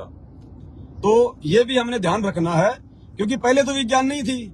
पहले तो लोग इसी प्रकार से अपने शरीर को जो है कि मेंटेन रखा करते थे क्योंकि भगवान ने तो पूरा सिस्टम सेट कर रखा है इसमें, पूरा का पूरा सिस्टम। तो यदि आपकी दुकान है कोई इस प्रकार की जिसमें आप ये कोल्ड ड्रिंक वगैरह बेचते हैं, तो भाई दास की तो हाथ जोड़, तो दास की तो भाई देखो ये प्रार्थना है, अब हमने अपने गुरुदेव भगवान पर विश्वास करके चलना पड़ेगा। ठीक है, हमने कभी अपने गुरुजी को पेप्सी वगैरह पीते देखा है क्या? हमने कभी अपने गुरुजी को कोका कोला, स्प्राइट वगैरह, लिम्का, ड्यू वगैरह पीते हुए देखा है क्या? क्या कभी किसी सत्संग में गुरुजी ने इस बात का जिक्र किया क्या? भाई और बहनों, अगर परमात्मा हर बात को बताने लग जाए, हर प्रकार के खान पान को लेके परमात्मा हमारे को सावधान करने लग जाए, तो भाई और बहनों हम ये सोचकर भक्ति नहीं करेंगे, हम भक्ति छोड़ देंगे कि यार ये तो कल को सांस लेना भी बंद कर देंगे। जैसे बहुत सारे लोगों को जब हम ज्ञान समझाते हैं और जो बेसिक नियम है सतगुरु रामपाल जी भगवान के, जब बेसिक नियम उनको हम लोग बताते हैं कि आपने ये नहीं करना, ज्योतिषी को हाथ नहीं दिखाना, ताश नहीं खेलना, जुआ नहीं खेलना, शेयर मार्केट में पैसा नहीं लगाना, किसी भी देवी देवता की कोई भक्ति साधना नहीं करना, कोई नशा पता नहीं करना, कोई माई मसानी सेठ शीतला भैरव भूत हनुमान नहीं पूजना, कोई समाधि वगैरह नहीं पूजना, मरने के बाद में उनकी अस्थियों को जो है गंगा जी लेके नहीं जाना। तो लोग कहते हैं यार भाई साहब रहने दो, तुम ही कर लो ये भक्ति है। यार ये काम छोड़ना मतलब होता है कि पूरा समाज छोड़ दो, पूरी दुनिया छोड़ दो और खाली बाबा जी बन के बैठ जाओ। वो आपको यही जवाब देंगे सीधा सा है। कोई समझदार होगा उसकी बात अलग है, बाकी ज्यादातर हमें फिर यही जवाब देंगे। तो भाई और बहनों, अगर परमात्मा ही अगर अपने सत्संगों में हमें हर बात इस प्रकार की अगर बताने जो है वो लग जाए, तो भाई और बहनों शायद हम लोग भक्ति ना करें। इसलिए परमात्मा ने शुरुआत में वो बेसिक नियम रखे और मालिक ने ये सोचा कि जैसे जैसे ये मेरे ज्ञान को सुनेंगे, समझेंगे, उस ज्ञान को अपनी आत्मा में जो है वो आत्मसात ये करेंगे, तो फिर इनकी आत्मा स्वीकार करने लग जाएगी परमात्मा के आशीर्वाद से। क्योंकि परमात्मा कहते हैं और ज्ञान सब ज्ञान अड़ी, और कबीर ज्ञान सो ज्ञान, जैसे गोला तोप का वो करता चले मैदान। इस ज्ञान के जो है वो प्रभाव से फिर हमारे को समझ आने लग जाएगी, अपने आत्म कल्याण का चस्का लग जाएगा। फिर हम खुद भी जो है धीरे धीरे धीरे धीरे अपने ज्ञान आधार का इस्तेमाल करके उन चीजों से दूर हटना शुरू कर देंगे। तो भाई दास की तो ये प्रार्थना है कि ज्ञान आधार यही कहता है कि आप उन चीजों का इस्तेमाल ना करें, आप उन चीजों को बेचना छोड़ दें। और मालिक पे अगर आपको विश्वास है, अगर आप भक्ति कर रहे हो, तो भाई देखो जितने भी दुकान वाले हैं सभी तो सामान ये रखते नहीं है। दुनिया भर की और भी दुकानें हैं जनरल स्टोर की, घरेलू सामान की, वो तो नहीं रखते कोका कोला, फैंटा, फलाना दिखना, उनकी भी तो दुकानें चल रही हैं। जबकि उन्होंने तो भगवान से नाम भी नहीं ले रखा, फिर भी परमात्मा उनका पेट भर रहा है ना। जबकि आप तो भगवान की शरण में हो। तो भगवान भगत जी परमात्मा पता नहीं कहां से अपने भगत को क्या दे दे, आपको पता भी नहीं चलेगा। जब आप उसकी मर्यादाओं पे चलने का प्रयास करेंगे, उस पर विश्वास करके, भगत जी आपके गले में भगवान पैसे बढ़ा देगा, आपके गले में। दास इसका प्रमाण है। जब मैं रबड़ी कुल्फियों और दही बड़े का टेम्पो लगाया करता था मैं उत्तराखंड में, उस समय परमात्मा ने अनेकों बार भगत जी मेरे गले में कभी 500 रुपए तो कभी 1000 रुपए का नोट मुझे मिलता था सुबह, जबकि शाम को मैं पूरे से साफ करके निकाल के लेके आता था। और वैसे भी परमात्मा ना जाने कहां से जो है वो ग्राहक भेज देगा। जो फायदा हमारे को कोका कोला में नहीं होना, परमात्मा जो है मतलब चीनी में दे देगा, आटे में दे देगा, नमक में दे देगा और दुनिया भर के आइटम होते हैं भगत जी जो है वो किराने की दुकान में। हमने विश्वास करना पड़ेगा अपने बंदी छोड़ पर, अपने भगवान पर। है मूर्ख मनवा काल की चिंता क्यों सताती है, सतगुरु अपना साथी है। और यदि आपकी दुकान ही यदि केवल कोका कोला की है, पेप्सी की है, आपने ऐसी कोई कोल्ड ड्रिंक की एजेंसी ले रखी है कि आपके पास में कोका कोला पेप्सी वगैरह के अलावा और कोई सामान नहीं है, तो भाई फिर आपसे दास ये प्रार्थना करेगा कि आप अपने गुरुदेव भगवान से आप प्रार्थना ये जरूर करना कि हे परमपिता परमात्मा, अब मेरी आत्मा इन बातों को स्वीकार नहीं कर रही है। देखो भगत जी, आपने मुझे ये शंका जो है वो भेजी है, इसका मतलब परमात्मा ने आपके अंदर पहले से ही वो प्रेरणा कर दी कि बेटा ये चीजें भक्ति मार्ग में बाधक हैं, ये चीजें भक्ति मार्ग में बेचना ठीक नहीं है। तभी तो आपने मुझे शंका भेजी। अगर परमात्मा आपको प्रेरणा ना करता, ये चीजें सही होती, तो आप मेरे को शंका ही नहीं भेजते। तो आपने वही विचार कर लेना चाहिए था आप जी ने 50% तो, कि भाई कहीं ना कहीं ये चीजें भक्ति में ठीक नहीं है, और आपने भेजी। अब परमात्मा ने ज्ञान आधार से उसका समाधान करवा दिया। तो यदि आपकी कोल्ड ड्रिंक की कोई एजेंसी है, कोल्ड ड्रिंक बेचने के अलावा दूसरा आपका कोई काम धंधा नहीं है, तो दास ये प्रार्थना करेगा कि जब तक आपका कोई दूसरा काम धंधा सेट नहीं हो जाता है, जब तक आपका वो माल निकल नहीं जाता है। देखो इसमें भी बहुत सारी बातें हैं। मान लीजिए किसी ने बीड़ी की दुकान कर रखी है, सिगरेट की दुकान कर रखी है, और उसके पास में स्टॉक पड़ा है 6 महीने का, तो हम उस भगत को नहीं कहेंगे कि भैया जब तक ये स्टॉक ना निकल जाए उस समय तक तो आप इसको बेच दो। नहीं, वो तो जहर है। वो तो किसी को ना बेचना ना किसी को देना, वो तो जमीन में या तो जो है मतलब की गड्ढा खोद के तोड़ तोड़ के उनको दबा दो जहर को, या फिर उसको आग के हवाले कर दो। किसी को पता भी नहीं चलना चाहिए कि वहां इसने जमीन में गाड़ दिया, नहीं तो निकाल के पिएगा तो उसमें तुम दोषी बन जाओगे। उसको तो नष्ट ही कर देना चाहिए जहर को उसी समय। लेकिन ये जो कोल्ड ड्रिंक वाली बात है, ये थोड़ी सी हमें परमात्मा राहत देते हैं इसमें।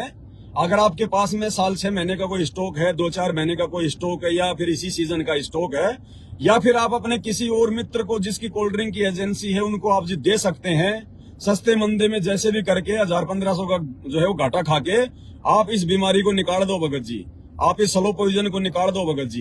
कहने का मतलब है 2-4-5 महीने या जितने भी समय, ज्यादा नहीं, मतलब अब ज्ञान होने के बाद में आपने आगे तो किसी भी प्रकार की कोल्ड ड्रिंक आपने लेनी नहीं है, आपने कोई खरीदनी नहीं है मतलब बेचने के लिए।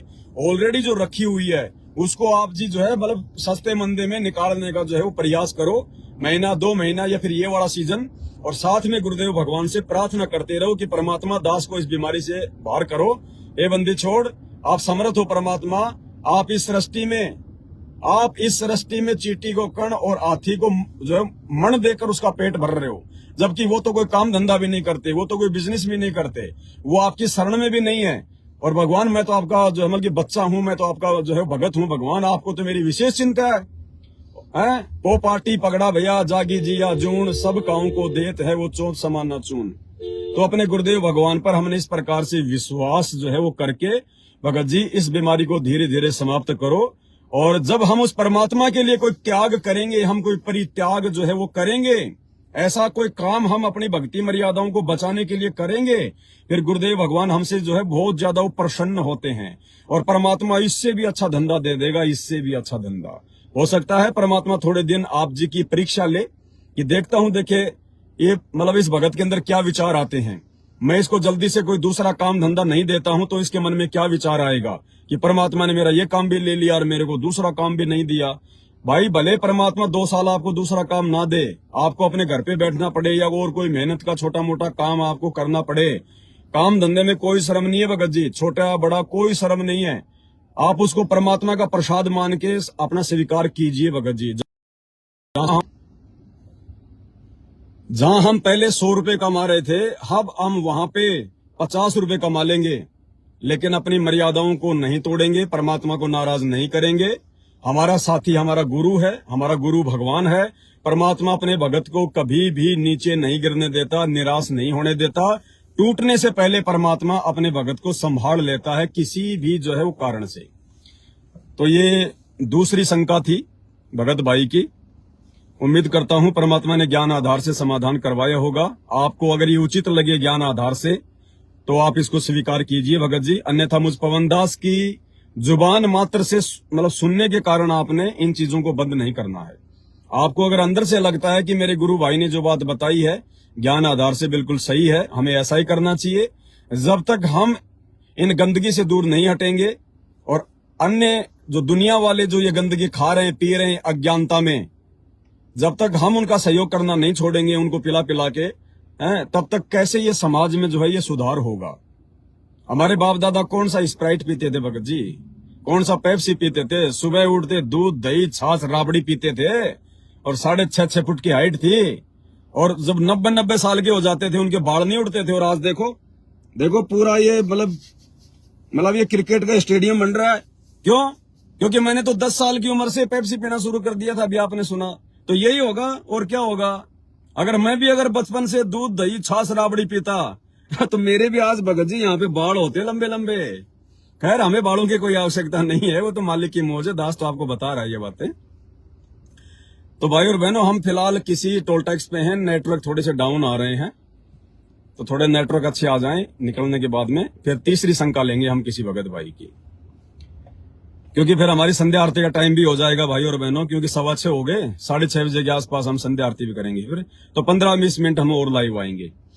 अब एक शंका है, एक बहन है कोई, उसने लिखा है, ये छिंदवाड़ा से है, मध्य प्रदेश से। सत्साई भगत जी जय हो, बंदी छोड़ की लोड कोनी और की। दासी की शंका है कि गांव में एक महुआ का फूल है जिसको बीनते हैं और बेचते हैं, पर गांव में ज्यादातर लोग उसको गलत शराब बनाते हैं, उसको गलाकर उसकी शराब बनाते हैं। तो क्या हमें उसे बीनना चाहिए कि नहीं, या फिर खेत में ही उसको छोड़ देना चाहिए? भगत जी 27 मार्च 2024 को जो सात संगति वाली वीडियो दासी ने देखी, तो आप कह रहे थे कि नशा करके या लेकर घर के अंदर नहीं आना है। किसी को भी दासी के घर भगत नशा नहीं करता है, और जो भी है कोई रिश्तेदार आते हैं तो तमाकू गुटखा लेकर भी घर में आ जाते हैं। दासी ने घर के बाहर लिख कर भी लगाया था, पर भगत ने उसको हटा दिया कि गुरुजी का दरबार में तो समझता है कोई जाता नहीं, ऐसे में मर्यादा खंडित होगी या नहीं होगी, बताइए। ये बहन का कहने का मतलब ये है कि मैं जहां पे रहती हूँ वहां पे एक महुआ का पेड़ है और उसके फूल लगते हैं, और वो फूल क्या है, लोग मतलब बीन के तोड़ के मतलब बेचते हैं, और बेचने के बाद में ज्यादातर लोग उन फूलों को गड़ा कर और उनकी शराब बनाते हैं। बहन देखो, हमें तो पता नहीं कि महुआ क्या है, फूल क्या है, लेकिन जैसा आप जी बता रही हैं, यदि ऐसा ही है, उस फूल का प्रयोग केवल शराब बनाने में ही होता है, तो बहन आपने बिल्कुल भी इस आफत को मोल नहीं लेना है। यदि आपके खेत में वो महुआ का पेड़ है जिसके फूल से शराब बनाई जाती है, बहन जी उस पेड़ को तो तुरंत परमात्मा को दंडवत प्रणाम करके, दंडवत प्रणाम केवल इसलिए करना है क्योंकि वो भी एक जीव है, वो जड़ जूनी है। आप और हम लोग भी जीव हैं, लेकिन हम जो है वो चेतन जीव हैं, हमारे अंदर चेतना है, हम बोल सकते हैं, हम लोग जो है मतलब कि वो चल फिर सकते हैं। लेकिन जो पेड़ है वो एक जड़ योनि है, वो केवल बोल नहीं सकती, वो चल नहीं सकता, बाकी वो भी अपना जो है वो कर्म भोग रहा है 84 लाख योनियों में। तो उस पेड़ को उखाड़ने से पहले हमने गुरुदेव भगवान को दंडवत प्रणाम करके उनकी आज्ञा लेके और ज्ञान आधार से हमने उस पेड़ को ही उखाड़ देना है। उसकी लकड़ियां आप जी चाहे अपना कोई मतलब खाना बनाने में यूज करो, चाहे जो मर्जी आप अपने यूज करो, उस बीमारी को अपने खेत से हटा दो। बहन जी आप नहीं फूल चुगोगी तो आपका अड़ोसी पड़ोसी कोई दूसरा चुगेगा और फिर उसको बेचेगा, उसकी शराब बना के लोग पिएंगे, उनका स्वास्थ्य खराब होगा, उनकी आत्मा दूषित होगी, उनके मतलब विकार और आगे बढ़ेंगे, घर में लड़ाई झगड़े होंगे, तो निमित्त आप भी बनोगी, क्योंकि वो पेड़ आपके खेत में था। तो आपने उसको बिल्कुल हटा देना है, वहां से बिल्कुल भी सहयोग नहीं करना है, हमने इतना हमने ध्यान रखना है। और आप कह रही हैं कि मेरे घर पर वैसे तो साफ सफाई रहती है, परमात्मा का बेड लगा हुआ है, नशा पता घर में कोई नहीं करता है, लेकिन कभी कभार कोई रिश्तेदार आ जाता है तो वो बीड़ी गुटखा वगैरह भी अपनी जेब में लेके आ जाते हैं। बहन देखो, इस भक्ति मार्ग में परमात्मा कहते हैं लोक लाज ना कीजिए, निर्भय हो रहिए, और जय मन चावे राम को तो दासा तंदर ये। लोक लाज ना कीजिए यानी हमने बिल्कुल भी शर्मा-शर्मी नहीं करनी है अपनी मर्यादाओं को बचाने के लिए। घर में चाहे जीजा हो, चाहे फूफा हो, चाहे साड़ा हो, चाहे मामा हो, चाहे कोई भी आओ, चाहे देश का प्रधानमंत्री क्यों ना हो, चाहे पूरी पृथ्वी का राष्ट्रपति क्यों ना हो, चाहे ब्रह्मा विष्णु महेश क्यों ना आ जाओ, अगर हमें पता है या नहीं भी पता है तो सबसे पहले उनसे हाथ जोड़ के प्रार्थना करो कि भाई भगत जी, आपके जेब में कोई बीड़ी, तंबाकू, गुटखा, कोई भी नशीली वस्तु है तो भाई घर के बाहर ही उसको फेंक दें या कहीं साइड में रख दें। आपने लेना हो तो यहाँ से निकलने के बाद ले लेना, हमें कोई ऑब्जेक्शन नहीं है। लेकिन हमारे घर में एंट्री करनी है, क्योंकि हमारा घर नहीं है, आश्रम है। जिस घर में परमात्मा विराजमान हो जाते हैं, जिस घर में भगवान प्रकट हो जाते हैं, जिस घर में भगवान का दरबार लग जाता है, बेड लग जाता है, वो घर नहीं होता है। भले हमें गुरुजी दिखाई ना दें, हमें महसूस ना हो, लेकिन वो घर नहीं है, वो आश्रम बन चुका है। और आश्रम में आपको पता ही है भाई, मंदिर में और आश्रम में किसी भी प्रकार की नशीली वस्तु लेकर या नशा करके कोई भी व्यक्ति एंट्री नहीं कर सकता। तो परमात्मा कहते हैं कि ऐसे मामले में लोक लाज ना कीजिए, निर्भय हो रहिए, डरना नहीं उनसे कि मेरा फूफा है क्या कहेगा, रिश्तेदारी में बात फैला देगा, मेरी बेइज्जती कर देगा। भगत के कोई इज्जत नहीं होती, भगत की कोई बेइज्जती नहीं होती। जो भगत ये मानता है कि मेरी बेइज्जती हो जाएगी या मुझे जो है वो इज्जत चाहिए, तो ऐसा भगत भक्ति करते करते भी अगले जन्म में गधा बनेगा, वो कुत्ता बनेगा। फिर देखते नंगा घूमेगा, तब उसके लोग कितनी उसकी इज्जत करेंगे। ठीक है, तो हमने बिल्कुल लोकलाज नहीं करनी बहन जी, भक्ति मर्यादाओं को लेकर। फिर मालिक ने आगे क्या बताया, लोकलाज ना कीजिए, निर्भय हो रहिए, और जय मन चावे राम को तो दासा तन धरिए। यानी हमने प्यार प्रेम से उनको मना करना है, हमने अपने अंदर दास भाव लेके आना है। उनको मतलब गुस्से में आके नहीं कहना कि भाई तूने ये क्या कर दिया, तू क्यों लेके आ गया हमारे यहाँ पे बीड़ी सिगरेट। अरे उसको पता थोड़ी है बेचारे को, उसने नाम थोड़ी ले रखा है। वो तो जहां भी जाता है लोग उसको, खुद भी पीता है, लोग भी उसको पिलाते हैं। तो उसने सोचा कि यहाँ भी ऐसा ही होगा।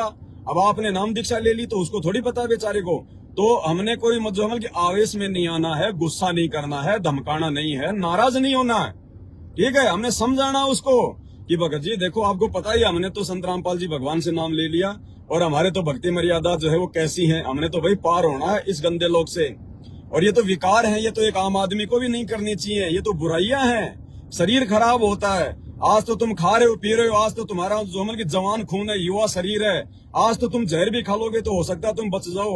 लेकिन जब ये 50-60 साल की उम्र हो जाएगी ना, उसके बाद तुम दुखी, तुम्हारे परिवार वाले दुखी, तुम्हारा पैसा बर्बाद होगा, तुम्हें शरीर में पीड़ा होगी। बताओ क्या फायदा ऐसे जहर को खाने से।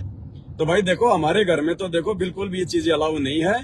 अगर आपको अंदर एंटर करना है तो आपसे हाथ जोड़ के प्रार्थना है, जो भी गंदगी आप लेके आए हो उस गंदगी को यहीं पे डाल दो। हो सकता है उसको जो है आपकी बातें सुन के वो प्रभावित हो जाए और वो सुनने लग जाए आपकी बातें। आप उनको ज्ञान गंगा पुस्तक दो, परमात्मा का जो मतलब सत्संग बताओ, कौन से टीवी चैनल पे आता है उसको वो बताओ। वो भी मालिक की आत्मा है भाई, वो भी क्या पता परमात्मा की शरण में आ जाए, ज्ञान को समझने और सुनने लग जाए। और फिर भी मान लो ऐसा कोई निकम्मा है कोई एक आधा कि वो नहीं मानता है, और यदि घर में आपकी नहीं चलती है और उसके बावजूद यदि वो एंटर हो जाता है, आपका पति, आपके सास ससुर ने नाम नहीं ले रखा है, और वो कहते हैं कि कोई बात नहीं, आजा अंदर, बड़ी आई है भगत बनने वाली, अंदर नहीं आने देगी मेरे जवाई को, तो बहन जी ऐसी मजबूरी में फिर आपको दिक्कत नहीं है। फिर परमात्मा अंतर्यामी है, मालिक को मालूम है फिर। और यदि आप उस परिवार की मुखिया हैं, आपके कंट्रोल में सारा वो जो है वो परिवार है, उसके बाद यदि कोई जबरदस्ती भी आना चाहे, कोई फूफा, चाचा, काका, ताऊ, मामा, अड़ोसी पड़ोसी, बिल्कुल गेट बंद कर दो कि भैया चला जा अपने घर वापस, वही खाना खाना शाम को जाके। प्यार प्रेम से समझा रहे, तेरे समझ में नहीं आ रहा, सिर पे चढ़ रहा है? जब तेरे को बता दिया कि हमारी ये नियम है, ये मर्यादा है, तेरे को प्यार से समझा रहे हैं, इंसान है तू जानवर है, चला जा वापस, हमें नहीं चाहिए ऐसी रिश्तेदारी। अपनी भक्ति मर्यादाओं को बचाने के लिए 2 टूक जवाब दे दो, 2 टूक उसी समय वापस चल जाए वापस। अगर आप उस परिवार की मुखिया हो तो, और यदि वो आदमी नहीं मान रहा है तो ऐसी स्थिति में फिर हमने लोकलाज नहीं करनी। लोकलाज ना कीजिए, निर्भय हो रहिए, जय मन चावे राम को तो दासा तन धरिए।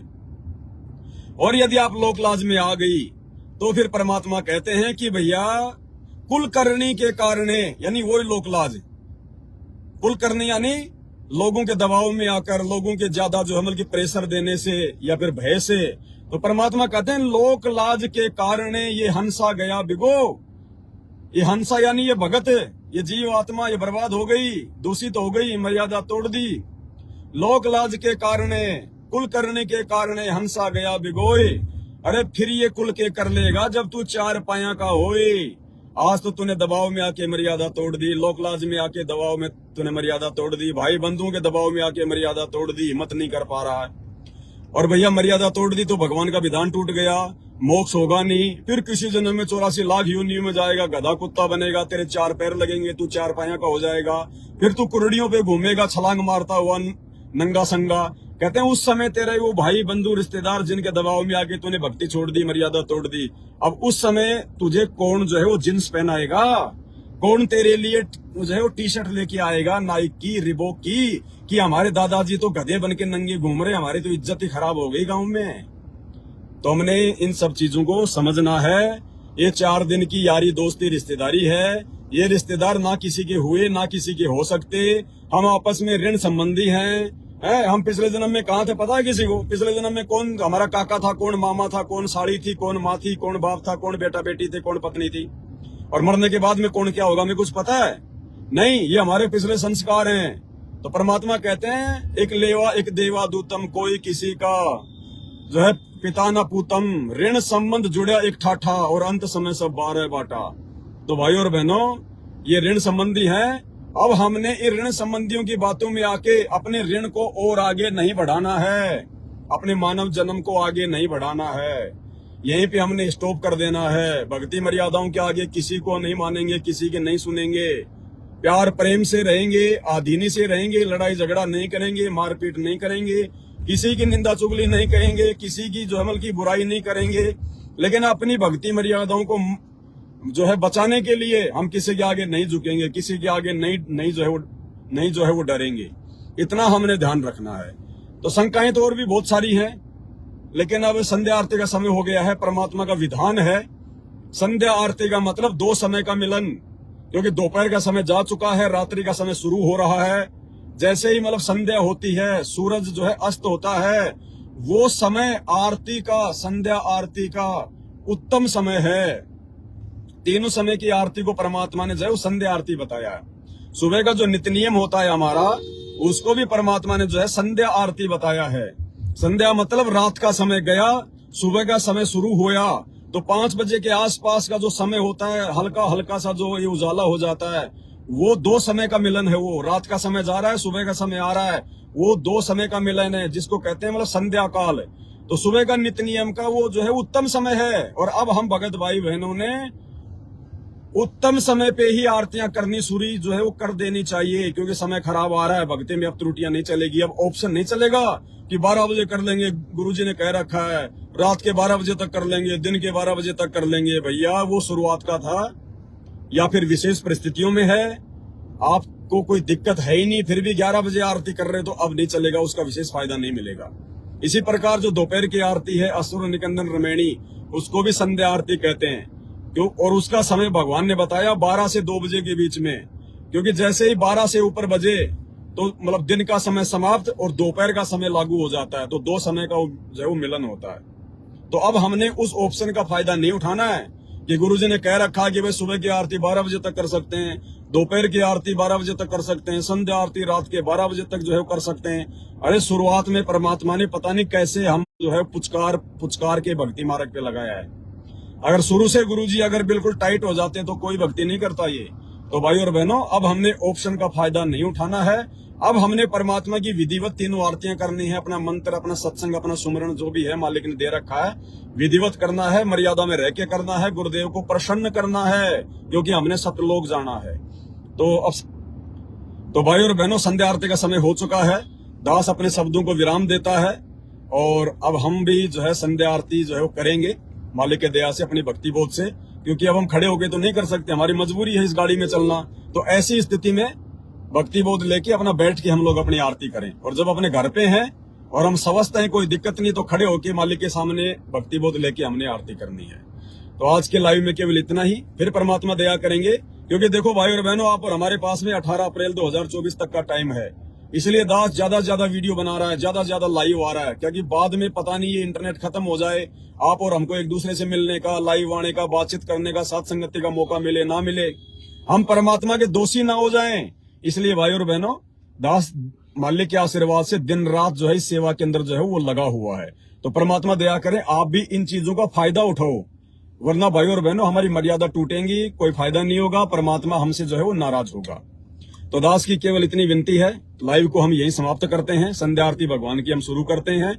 बंदी छोड़ सतगुरु रामपाल जी भगवान की जय हो।